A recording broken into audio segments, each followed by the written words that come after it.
हाम्रो पार्टीभित्रैका उच्च ओहदामा रहेका समेत झुकिसकेका, प्रतिक्रियावादीहरूले झुकाइसकेका। मैले प्रचण्डलाई फोन गरेँ, सोधेँ, हो केही मान्छेहरूले पार्टी छोडे।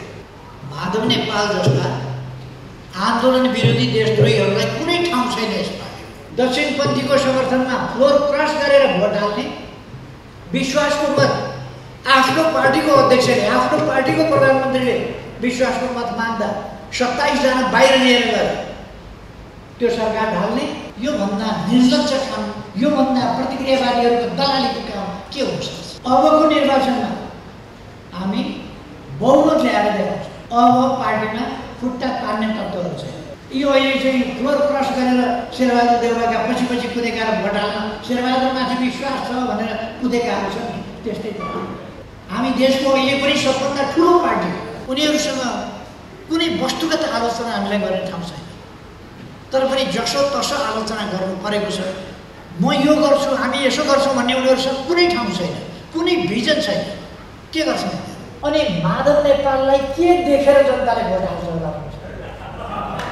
के देखेर? चुनाव गराएर छोड्छौँ, चुनावको मैदानमा ल्याएर छोड्छौँ र मैदानमा ल्याएर चुनावमा पछारेर छोड्छौँ। आफ्नो अनुकूल भयो भनेर खुसी भएका होला। तर यो विषय ज्यादै गम्भीर विषय हो र यसको महत्त्व ज्यादै ठुलो र दूरगामी छ। नेपालको लोकतान्त्रिक आन्दोलन, नेपालको सामाजिक परिवर्तनको आन्दोलन, रूपान्तरणको आन्दोलन,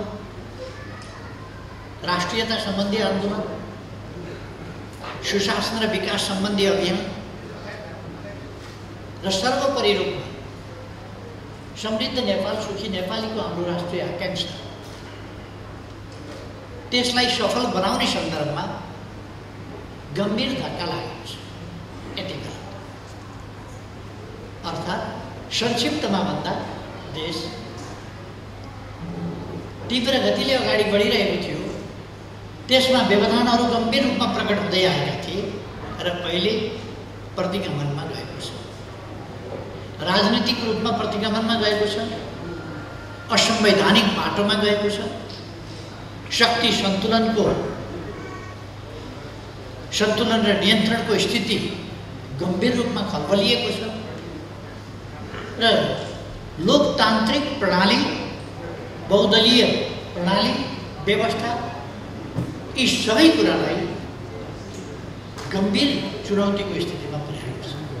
सरकारको सिलसिला जनता विरुद्धको एउटा कुप्रचारको अभियान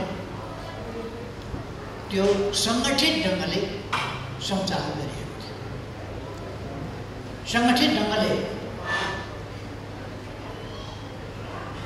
राष्ट्रियताको विरुद्ध, भित्री अर्थमा भन्नुहुन्छ भने हाम्रो राष्ट्रियताको विरुद्ध,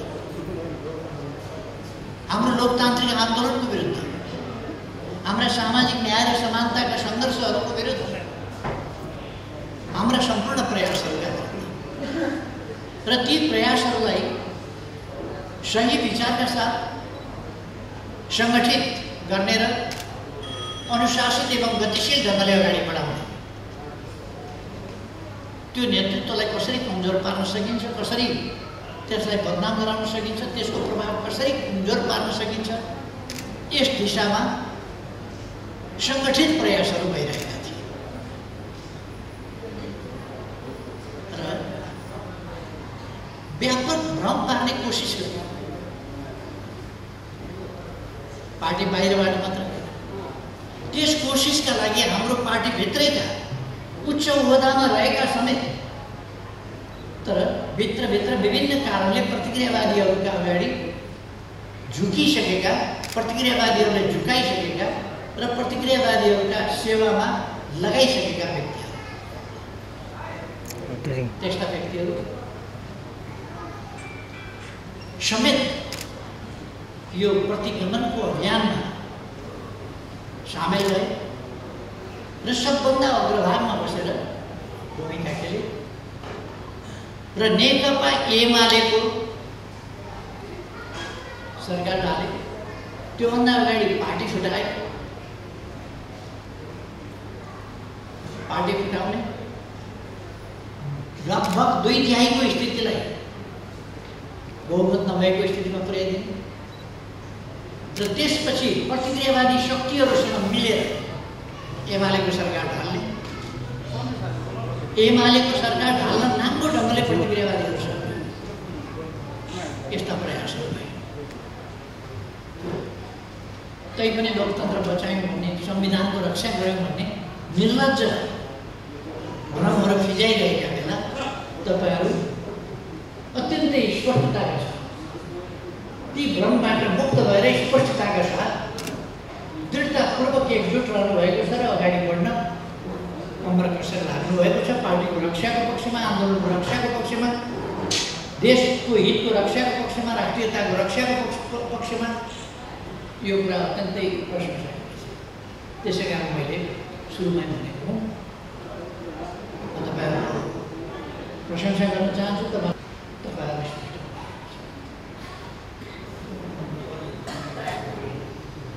हामीले एकीकरण गऱ्यौँ। एउटा अहिलेको स्थिति के हो पार्टीको र हाम्रो आन्दोलनको स्थिति के हो भन्ने कुरा ईश्वर कमलले अलिकति स्पष्ट पारिसक्नुभयो होला भन्ने लाग्छ। हामीले पार्टीलाई एकीकरण गऱ्यौँ। अन्तिममा नेकपा एमाले र माओवादी केन्द्र मिलायो, एकीकरण भयो, एकीकरण गरियो। तर केही मान्छे पूर्व माओवादी केन्द्रका अदालतले पार्टी फुटायो भन्ने कुरा साँचो होइन। अदालतले अर्काको नाममा दर्ता भएको हुनाले दर्ता रद्द गर्यो र दर्ता पूर्वको स्थितिमा पुग्यो। अब अर्को नाममा दर्ता गर्न आऊ भनेर स्वाभाविक हो। फुटाएको छैन, अर्को नाममा दर्ता गर। मैले प्रचण्डलाई फोन गरेँ, सोधेँ, अनेक पटक सोधेँ, तर प्रचण्डले त्यसलाई मजाकको विषय बनाएर उठाए, तयार भए। र पूर्व एमालेका माधव नेपाल लगायतका केही मान्छेहरूले पार्टी छोडे। प्रचण्ड लगायतका पूर्व माओवादी केन्द्रका केही मान्छेहरूले पार्टी छोड्यो। यो पार्टी छोडेको हो उनीहरूले, तर दर्ता पूर्वकै स्थितिमा भएको हुनाले प्रचण्डले माओवादी केन्द्र भनेर उनले लिन पाए। एउटा संयोग उनले त्यो पार्टीको नाम राख्न पाए, लिन पाए, दर्ता पूर्वको स्थितिमा भएको। तर हामी के स्पष्ट हुनुपर्छ भने यो एकीकरण गलत पनि थिएन, एकीकरण अनुचित होइन, एकीकरण असफल पनि भएन हो। केही मान्छेहरूले पार्टी छोड्यो, प्रचण्ड एन्ड कम्पनीले पार्टी छोड्यो। मैले अघि नै भने एउटा संयोग दर्ता पूर्वको स्थितिमा भएको हुनाले उनले आफ्नो पार्टी लिएर जान पाए। हामी एकीकृत पार्टी पूर्व नाममै फर्क्यौँ, पूर्व नाममा फर्क्यौँ र यो पूर्व नाममा थुप्रै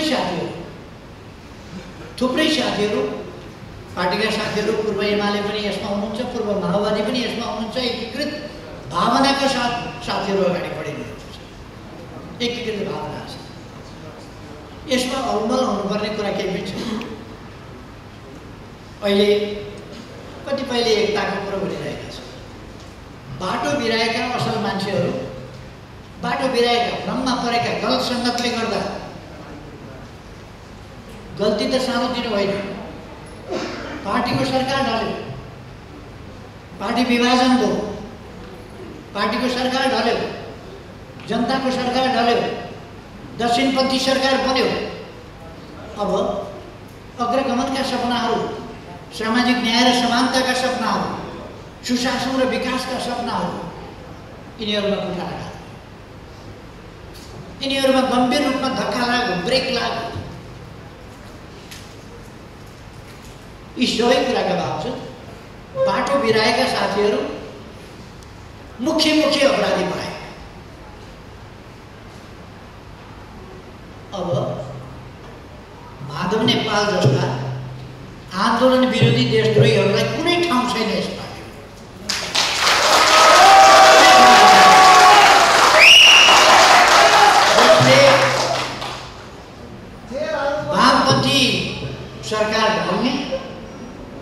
दक्षिणपन्थी सरकार बनाउने, दक्षिणपन्थीको समर्थनमा फ्लोर क्रस गरेर भोट हाल्ने, विश्वासको मत आफ्नो पार्टीको अध्यक्षले, आफ्नो पार्टीको प्रधानमन्त्रीले विश्वासको मत माग्दा 27 जना बाहिर लिएर गएर त्यो सरकार ढाल्ने, अनि एउटा दक्षिणपन्थी सरकार गठन गरेर त्यो सरकारलाई समर्थन दिन फ्लोर क्रस गरेर इज्जत छोडेर पछाडिको बेन्चमा बसेर पछाडिको ढोकाबाट मुसुक्क छिरेर बेइमानीपूर्ण ढङ्गले समर्थन दिने, आफ्नो पार्टीको सरकार ढाल्न बाहिर जाने 27 जना, अर्काको पार्टीलाई समर्थन दिन, अर्काको सरकारलाई समर्थन दिन, दक्षिणपन्थी सरकारलाई मेरो विश्वास छ भनेर विश्वास जाहेर गर्न, व्हिप उल्लङ्घन गरेर फ्लोर क्रस गरेर फेरि भोट दिन चाहे। योभन्दा निर्लज्ज काम, योभन्दा प्रतिक्रियावादीहरूको दलालीको काम के हुन सक्छ? यस्ता प्रक्रियावादीहरूका मध्य यस्ताका लागि ठाउँ छैन। अरू साथीहरू गल्ती महसुस गरेर फर्किनुहुन्छ भने हामी मौका दिन्छौँ। आउनुहोस्, यो पार्टी हामी सबैले बनाएका हौँ। मैले रिपिटेडली भनेको छु, पटक पटक हामी सबैले बनाएका हौँ। गल्ती भइहाल्यो भने पनि त्यसलाई सच्याएर काम गरौँ। स्थितिमा आन्दोलनलाई पहिलेभन्दा अझ सशक्त ढङ्गले बढाउन कमरेडहरू उच्च मनोबलका साथ लागिरहनु भएको छ र हामी अझ उच्च मनोबलका साथ अगाडि बढाउन सक्छौँ। हामीले पहिले 2/3 ल्यायो भने 2/3 कहाँ आएको थियो? 138 चाहिन्थ्यो बहुमत ल्याउन, हामीले 121 ल्याएको होइन। 80 प्रत्यक्षमा 80 सिट, 165मा 80 सिट र 110मा 41 सिट समानुपातिक गरेर 121 सिट हामीले ल्याएका थियौँ। बहुमतका लागि 138 चाहिन्थ्यो। हामीसँग बहुमत आएको थिएन। अबको निर्वाचनमा हामी बहुमत ल्याएर देखाउँछौँ। बहुमत ल्याएर किन देखाउँछौँ भने अब पार्टीमा खुट्टा तान्ने तत्त्वहरू छैन। अगाडि बढ्न खोज्यो खुट्टा तान्ने, अगाडि बढ्न खोज्यो खुट्टा तान्ने, उम्मेदवार उठाउन खोज्यो जुन चाहिँ नजित्ने खालको छ त्यसैलाई अगाडि सार्नुपर्छ। जो पार्टीप्रति निष्ठावान छैन उसैलाई अगाडि सार्नुपर्छ। यो अहिले चाहिँ फ्लोर क्रस गरेर शेरबहादुर देउवाका पछि पछि कुदेका र भोट हाल्न शेरबहादुरमाथि विश्वास छ भनेर कुदेकाहरू छ नि, त्यस्तै त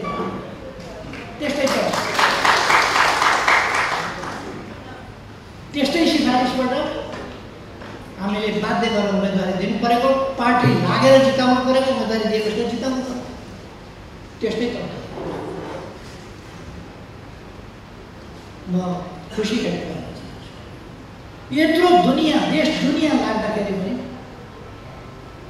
हाम्रो संसदीय दल फेरि पनि महत्त्वपूर्ण छ।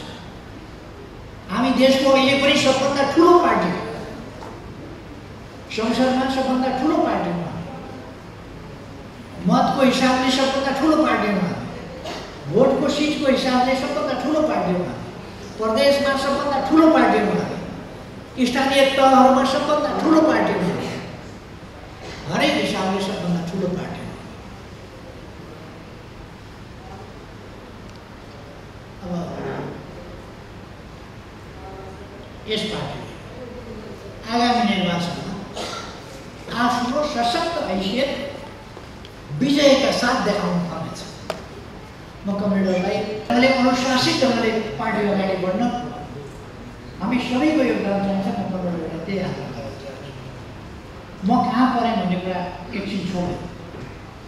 हामी अहिले एउटा अत्यन्तै चुनौतीपूर्ण, इतिहासमा यति ठुलो चुनौती हामीले बहुमत ल्याउनु पर्नेछ। त्यस्तो बेलामा हामीले सबभन्दा धेरै फल्नु पर्नेछ। त्यति बेला हामीलाई जरा काटिरहेको छ। जति बेला हामीले सबभन्दा बढी फल्नु पर्नेछ लसक्कै हो त्यति बेला हाम्रो आँगा काटिरहेको छ। यस्तो बेलामा कहाँ विकास हो भनेर कसैले सोध्यो भने त्यहीबाट यता हेर्नुहोस् त्यहीँको विकास देखाइदिनुहोस्, यता हेर्नुहोस् त्यहीँको विकास देखाउनुहोस्, यता हेर्नुहोस् त्यहीँको विकास देखाउनुहोस्। त्यसरी विकास देखाउन सकिने गरी हामीले विकास गरेका छौँ।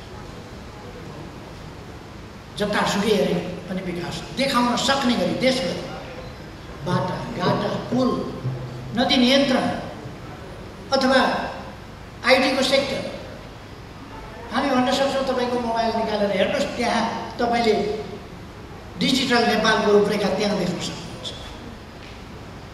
तपाईँको जमिनको किता कुन तपाईँको मोबाइलमा हेर्नुहोस्, तपाईँको जमिनको माटोको गुणस्तर कस्तो छ त्यो तपाईँको मोबाइलमा हेर्नुहोस्।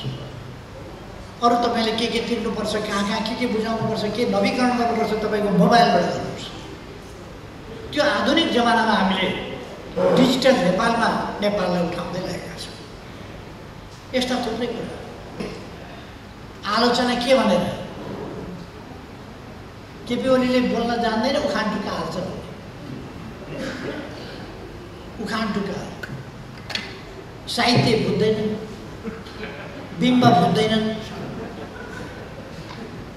उपमा बुझ्दैनन्, दृष्टान्त बुझ्दैनन्, उखान टुक्का आलोचना गर्ने कुनै ठाउँ नभएपछि यस्तै कुराहरूका बारेमा उनीहरूसँग कुनै वस्तुगत आलोचना हामीलाई गर्ने ठाउँ छैन। तर पनि जसो तसो आलोचना गर्नु परेको छ। म यो गर्छु, हामी यसो गर्छौँ भन्ने उनीहरूसँग कुनै ठाउँ छैन, कुनै भिजन छैन। के गर्छन् रेल भने मैले मजाकमा उडाएर, तर अहिले त रेल त किनेर ल्याइएको छ त, 2टा रेलहरू चल्दैछ त। अहिले कोभिड भएको हुनाले नचलाएको मात्रै हो, रेल त चल्दैछ त।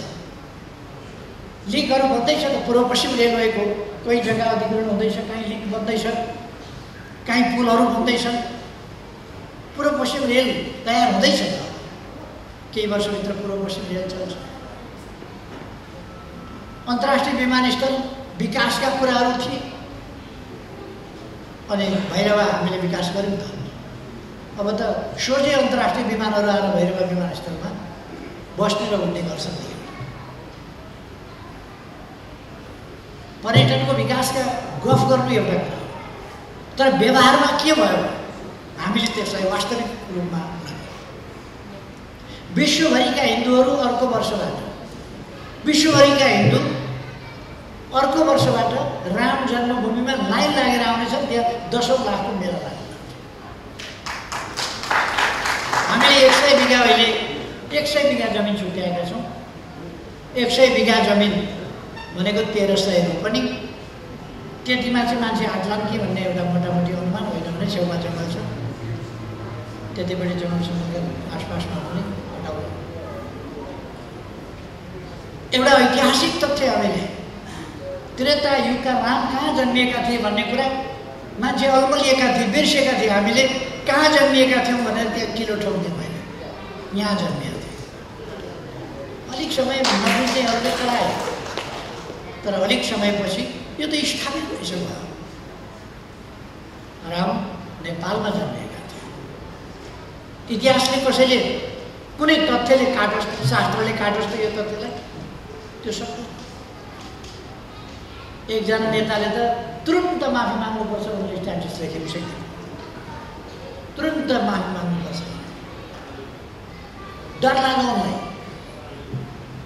राम नेपालमा जन्मियो भन्यो अब के हुने हो भनेर। अनि साँचो कुरा बोल्दा डराउने हो र? साँचो कुरा बोल्दा डराउने होइन, अध्ययन गरेर तथ्य प्रमाण लिएर बोल्नुपर्छ, बोलेर त्यसलाई साबित। अहिले अयोध्यापुरीमा राम लक्ष्मण सीता हनुमानको मूर्तिहरू स्थापना भइसकेको छ। अब भव्य मन्दिर त्यहाँ निर्माण हुँदैछ। यो इतिहासको कुरा हो। केले कम्युनिस्ट भएर धर्मका पछि कुद्यो भने हामी इतिहास, हाम्रो संस्कृति, हाम्रो संस्कार, हाम्रो सनातन, हाम्रा संस्कृतिहरू, विभिन्न प्रकारका संस्कृतिहरू छन्, तिनको संरक्षण गर्दैनौँ। हाम्रो इतिहास हामी संरक्षण गर्दैनौँ। हाम्रा तथ्यहरू हामी अगाडि सार्दैनौँ। मैले अहिले भन्ने गरेको छु, हाम्रा ऋषिमुनिहरू शिव यहीका थिए। सबभन्दा सभ्यताको सुरुवात शैव्य सभ्यताबाट भएको थियो, यही ठाउँबाट भएको थियो। मैले त्यो भन्दाखेरि होइन भने संसारका कुनै धर्मशास्त्री कुनै विद्वान कसैले त्यसको खण्डन तर्कयुक्त ढङ्गले गरोस्। शैव्य सभ्यता यही भूमिबाट उत्पन्न भएको थियो, यहीँबाट भएको थियो, शिव यहीँका थिए, शैव्य सभ्यता यहीँको थियो। यहाँबाट धेरै कुराहरूको उत्पत्ति भएको छ, यो म त्यता जान चाहन्न, त्यसलाई हाइलाइट गरेँ। ऋषि मुनिहरू कौशिक ऋषि, विश्वामित्र ऋषि, वाल्मीकि ऋषि, सबै ऋषि यहीँका थिए। त्रेता युगमा शास्त्रको बारेमा, दर्शनको बारेमा जनकपुरमा छलफल हुने गर्थ्यो। यो तथ्यलाई हामीले उजागर गर्नु जरुरी छ। बढाउनु पर्ने सही कुराहरूलाई। नेपाल अलिकति सानो हो, तर चीन र भारतको बिचमा भएकोले सानो भएको हो। यो दुनियाँको 40औं देश हो। 194वटा देशमध्ये यो 40औं देश हो। यो सानो देश होइन र यसको विश्वका लागि ठुलो योगदान छ। यस देशको 70% हिमाल छ। वातावरणको लागि 70% हिमाल छ डेडिकेटेड, प्रकृतिले छुट्याएको। 45% जमिन जङ्गलका लागि हामीले छुट्याएका छौँ, प्रकृतिका लागि, वनस्पतिका लागि, वन्यजन्तुका लागि, इकोसिस्टमका लागि, वातावरणका लागि हामीले छुट्याएका छौँ। 45% मान्छेले छुट्याएको। 62% जम्मा जमिन वातावरण र इकोसिस्टमका लागि हामीले छुट्याएका छौँ। हाम्रो देशले छुट्याएको छ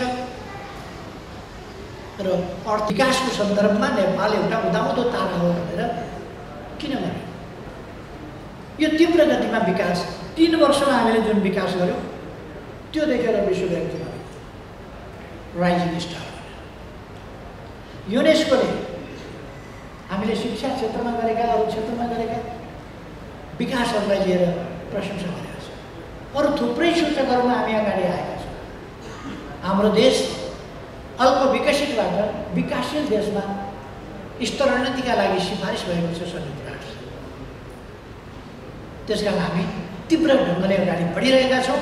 यति हो, बढी भए 1.5 वर्ष, बढी भए 1.5 वर्षका लागि हाम्रो विकासको गतिलाई धक्का पुर्याएका छन्। हामीले तयारी गर्नुपर्दछ। अब यो 1.5 वर्ष धक्का खाएको कुरालाई अर्को 5 वर्षमा पुरा गर्ने गरी कुनै प्रतिक्रियावादीको मध्य निस्किएर बिगार्न नसक्ने गरी अहिलेदेखि तयारी गर्नुपर्दछ र हामीले देशको विकास गर्न।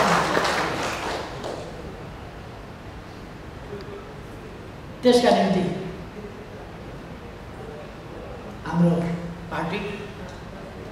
हाम्रो पार्टीले गर्न मिल्छ।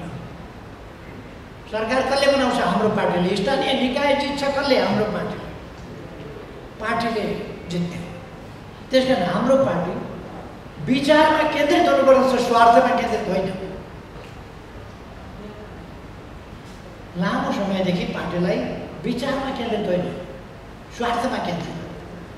अहिले तपाईँहरू हेर्नु, हामीले टिकट दिएर, हाम्रो चिन्हमा लडेर, हाम्रा मतदाताहरू हामीलाई विश्वास गर्ने, सूर्य चिन्हलाई विश्वास गर्ने, नेकपा एमालेलाई विश्वास गर्ने जनताको मत लिएर त्यस्ता मान्छेहरू अहिले करोडमा सांसद पद बेचेर ल्याउँछ। यस बिचमा विचारको राजनीति होइन, स्वार्थको राजनीति, किनबेचको राजनीति अहिले देख्नुभयो। शेरबहादुरका पछि 22 जना माधव नेपाल गर्वले भन्छन्। मेरो साथमा कमसेकम 22 जना त उभिए, 22 जना बिग्रिएछ। 22 जना बिग्रिए। पदका पछि मन्त्री हुन पुग्यो।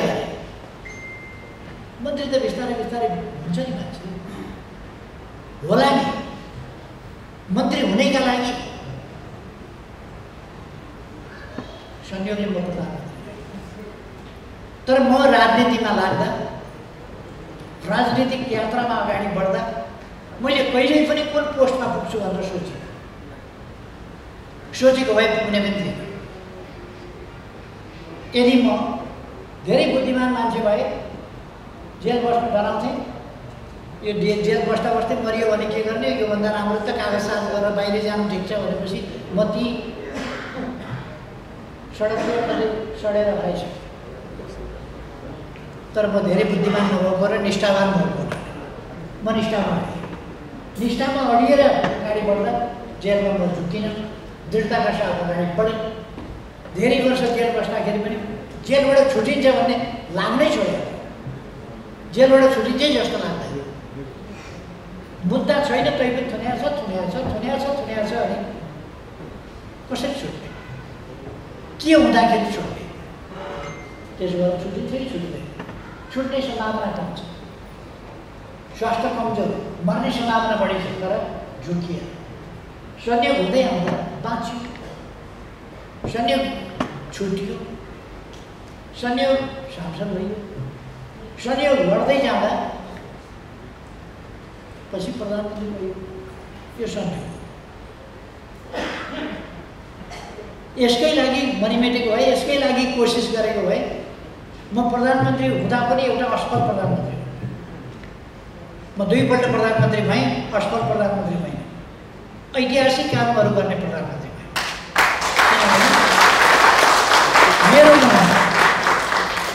मेरो मनमा देश बाहेक, देशका जनता बाहेक, देशको सार्वभौम सत्ता स्वाधीनता बाहेक, देशको भौगोलिक अखण्डता बाहेक, जनतामा रहेको गरिबी र पछौटेपन हटाउने कुरा बाहेक, समाजमा रहेका असमानता र विभेदहरू हटाउने कुरा बाहेक मेरो मनमा स्वार्थ पलाएन।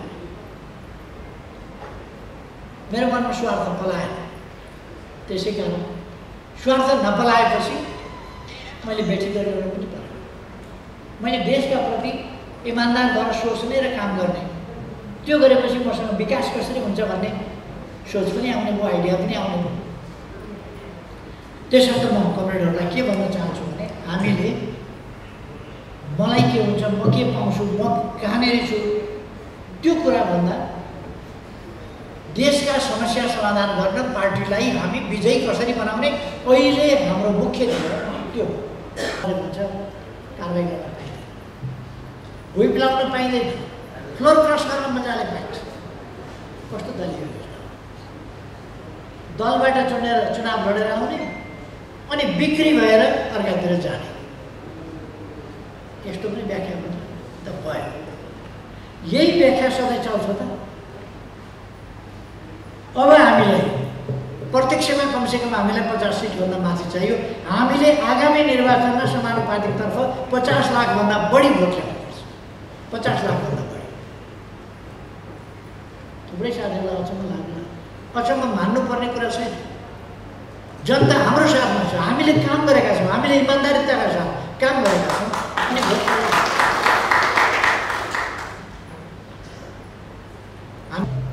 हामीले बनाउनुपर्छ र त्यो सुदृढ सरकार, भिजनरी सरकार हुनेछ, कर्मठ सरकार जसले देश बनाउने अभियानलाई दृढतापूर्वक सञ्चालन गर्छ, त्यस्तो सरकार हुन्छ। भरसक हामीले कोसिस गर्नुपर्छ, असम्भव छैन। दुईटै ल्याउने कोसिस गर्नुपर्छ। अनि माधव नेपाललाई के देखेर जनताले भोट हाल्छ होला? के देखेर? अब पनि प्रचण्डलाई के देखेर भोट हाल्छ होला? समातेर ल्याएर यत्रो पार्टीको अध्यक्ष बनाएको थियो, बराबरको अध्यक्ष पुत्रको उफ्रिएर चाहिँ एउटा टुक्रा यहाँ ल्याएर यत्रो सहरमा ओर्लिएर जहाँ गयो भत्कायो, जहाँ गयो भत्कायो दिन्छ। अब नेपाली कङ्ग्रेसलाई के भनेर? पहिले त माधव र पञ्चरले दुईतिर पाखुरा समातेर लगेर कुर्सीमा राखिदिएछ। आफ्ना बुताले त बस्या होइन नि। माधवले एउटा पाखुरो, प्रचण्डले अर्को पाखुरो समातेर लगेर कुर्सीमा थमाइदिएछ। कति दिन चल्छ? नेपाली कङ्ग्रेसले के देखाएर जनताका बिचमा जान्छ? अर्काले सरकार ढालिदिए भने म प्रधानमन्त्री, मलाई बनाए भने म बने भन्न जाने, जनताका बिचमा के भन्न जान्छ? अरूको त नाम नलिनु, अरूको नाम लिइरहनै परेन, कसैको नाम लिनु परेन। हामीले काम गरेका छौँ। भोट दिनुपर्ने कारण त्यो खडा गरेका छौँ। त्यसकारण हाम्रो साथीहरू आत्मविश्वासका साथ अगाडि बढ्नुहोस्, पार्टीलाई एकताबद्ध बनाएर अगाडि बढ्नुहोस्, गतिशील ढङ्गले अगाडि बढ्नुहोस्, आत्मविश्वासका साथ अगाडि बढ्नुहोस् र एमाले हिँड्दाखेरि मात्रै पनि साइकल हिँडे जस्तो खाना नपाइकन सुत्त जाने खालको होइन। कमसेकम एउटा अलिकति 12 मिटरको बस चल्ने जस्तो गुइँ भएर चल्ने खालको आवाज हिँडो एमाले भन्ने भित्रै बसेर थाहा पाउनुपर्छ मान्छेले बाहिरबाट एमाले हिँड्यो भने। एमाले हिँड्दाखेरि अलिकति भुइँमा कम्पन आउनुपर्छ, हावामा अलिकति कम्पन आउनुपर्छ, भाइब्रेसन दिनुपर्दछ एमाले।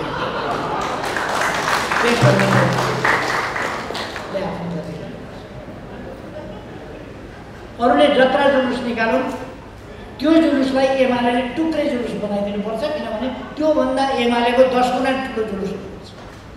साथीहरू मैदानमा हामी मैदानमा जान्छौँ। चुनाव सार्न सक्छन् हाम्रा दलले, कहाँसम्म सार्ने? चुनाव हामी गराएर छोड्छौँ, चुनाव गराएर छोड्छौँ, चुनावको मैदानमा ल्याएर छोड्छौँ र मैदानमा ल्याएर चुनावमा पछारेर छोड्छौँ।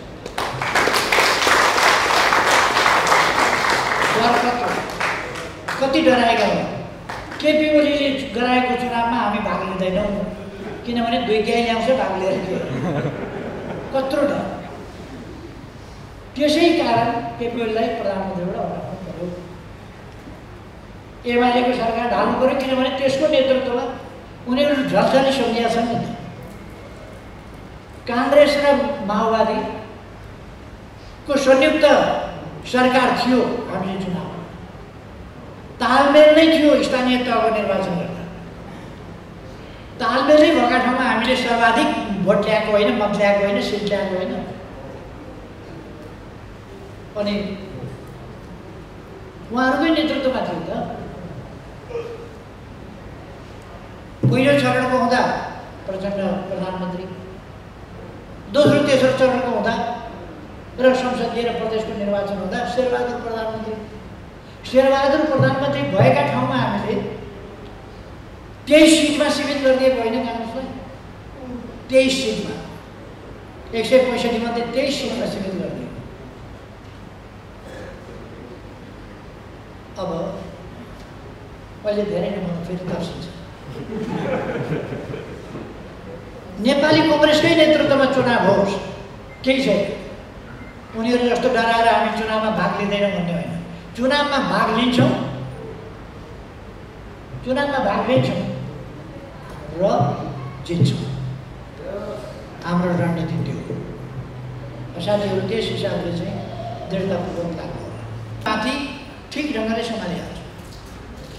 माथि समाज हामीले केही नभएपछि पार्टी बनाउँदै बनाउँदै बनाउँदै यहाँसम्म ल्याइपरेका।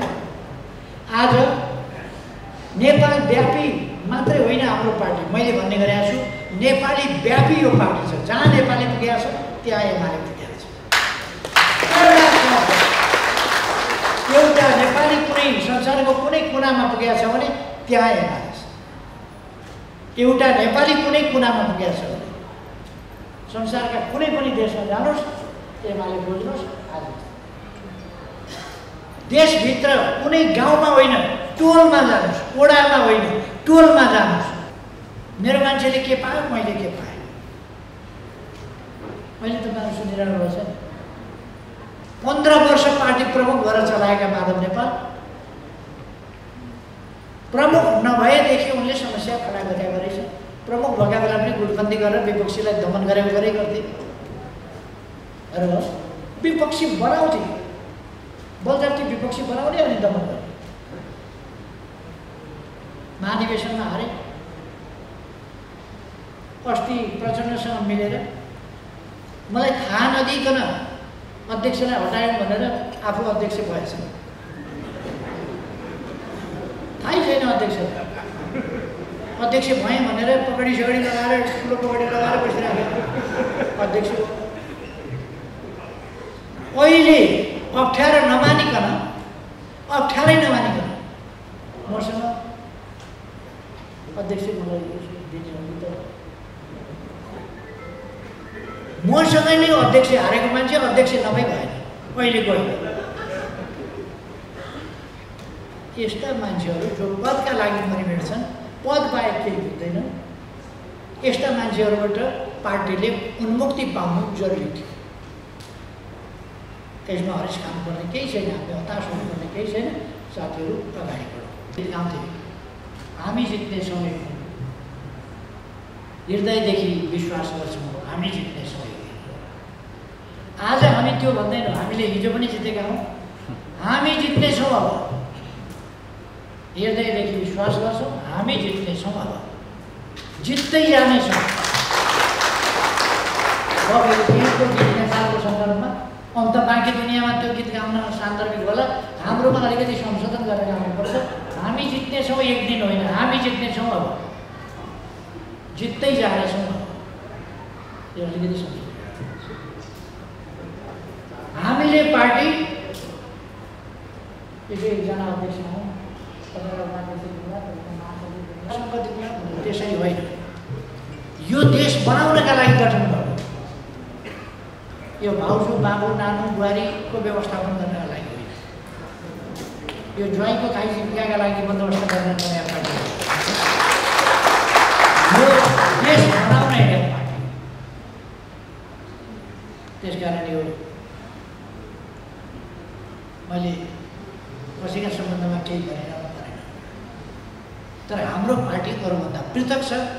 यसको उद्देश्य देश बनाउने हो, देशको गरिबी हटाउने हो, देशलाई पछौटेपनबाट मुक्त गर्ने हो, देशमा विकास ल्याउने हो, देशलाई आधुनिक नेपाल बनाउने हो, संसारको सबभन्दा सुन्दर, समृद्ध र सुखी देश बनाउने हो। सम्भव छ। इजरायल जस्तो बालुवाको देश त आज कृषिमा सबभन्दा अगाडि छ। हाम्रो जस्तो देश अगाडि हुन सक्दैन। अनि प्रविधि अरूले प्राप्त गर्ने हामीले प्राप्त नगर्ने हुन्छ।